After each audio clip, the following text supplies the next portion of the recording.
Hello, everyone. In this video, I want to show you how you can unpivot a pivot table to a tabular data set. Now, all of us are aware of how we can pivot, but then why would we even want to reverse the process? Let's look at an example. So what we have here is a fairly typical way of presenting headcount data.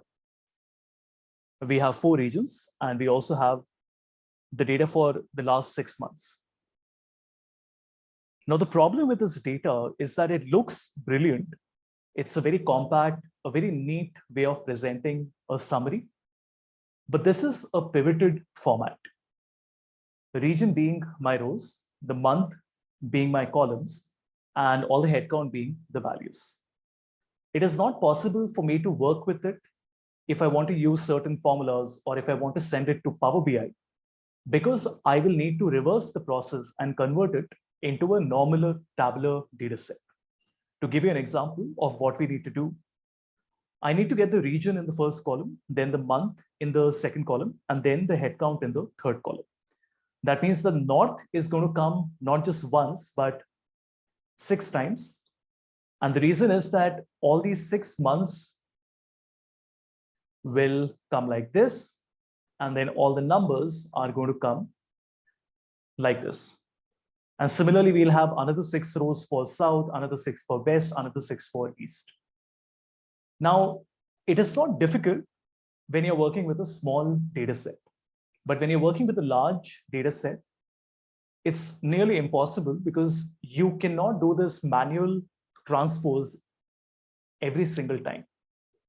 Physically, it's possible, but it's very impractical to do this. Plus, you will end up making a lot of mistakes any which way. So I want to show you how to do this using 2 ways. One is using an Excel Lambda function. The other is using Power Query with the same data set.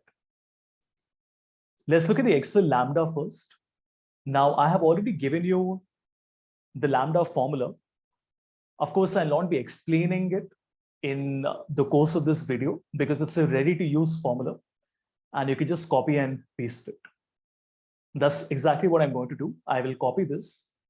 I will come back to Excel, and we go to Formulas and Name Manager. Most likely, it should be blank for you because we're working with a new Excel file. Do keep in mind that the Lambda function is not available on all the versions of Excel. So you have to make sure that you're working on Microsoft 365 and you have one of the recent updates of Microsoft 365. If you do have Microsoft 365 and you still cannot see Lambda, do not worry, you will get it very soon. But if you're working on older versions of Excel like 13, 16, 19, 21, then Lambda might not be there for you. So we go to Name Manager and I want to give a new name. So I want to call it Unpivot, since that's what we want to do. And in the refers to, I will just paste the entire formula that we had. Click on OK, close it, and now let's see how it works. Now, all I have to do is to write equal to unpivot. We will select our entire data, and you notice we get the result exactly how we wanted it. There is no limit on the number of records or the number of columns. It just works. And it's fantastic because before Lambda was there on Excel, we had to do this on Visual Basic. And now we have an option to do this with a single function like this. Of course, there are variations on the Unpivot Lambda, and you can make it even more flexible and dynamic. But for now, this should solve most of your needs. Let's also see how to accomplish the same task using Power Query. So I'll take my data set and we will go to data and then select from table/range. Now it will convert it into a table first, which is okay. I click on the OK button and the data is sent to Power Query. Now Power Query works quite differently because here there is an inbuilt way to do it, which is very simple.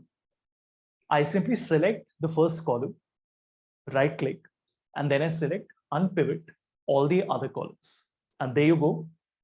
You notice that we have the month and we have the sales, and the moment I close and load, voila, you get your result in the same format that we were getting earlier. They're not really competitors because there are those of you who would prefer working on Excel directly because it can then be combined with other Excel formulas. But in case your workflow enables you to work with Power Query, this is also a very simple way of doing that.